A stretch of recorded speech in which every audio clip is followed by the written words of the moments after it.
Hello friend, আজকে আমি এই ডিফেনবার্কের গাছটাকে রিপোর্টিং করব। তার জন্য আমি এখানে মাটি রেডি করে নিয়েছি এবং টবের নিচে কিছু খোলাম কুচি দিয়ে দিচ্ছি যাতে ড্রেনেজ সিস্টেমটা ভালো থাকে। তারপরে আমি এখানে মাটি নিয়েছি 1 ভাগ গার্ডেন সয়েল, 1 ভাগ কম্পোস্ট এবং বালি মিশিয়ে মাটিটাকে আমি রেডি করে রেখেছিলাম। এই গাছটাকে আমি 1 বছর মতন আগে একটা ছোট্ট ডাল থেকে দুটো টুকরো করে বসিয়ে দিয়েছিলাম। দুটো টুকরোই ভালোভাবেই গ্রোথ নিয়ে নিয়েছে। গাছটা দেখুন কত বড় হয়ে গেছে, আর গাছটা খুব সুন্দর। ইনডোর প্ল্যান্ট হিসেবে কিন্তু খুবই ভালো, আর এয়ার পিউরিফাইংও করে। কিন্তু গাছটা কিন্তু খুবই পয়জনাস গাছ। আপনাদের বাড়িতে যদি পশু থাকে তাদেরকে এই গাছটা থেকে দূরে রাখবেন, কেননা এই গাছটার যে রস, পাতা ছিঁড়ে ফেললে যে একটা রস বেরোয়, সেই রসটা কিন্তু খুবই ক্ষতিকারক।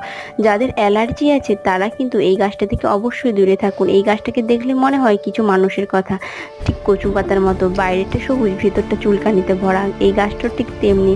আজকে এই পর্যন্ত। বাই।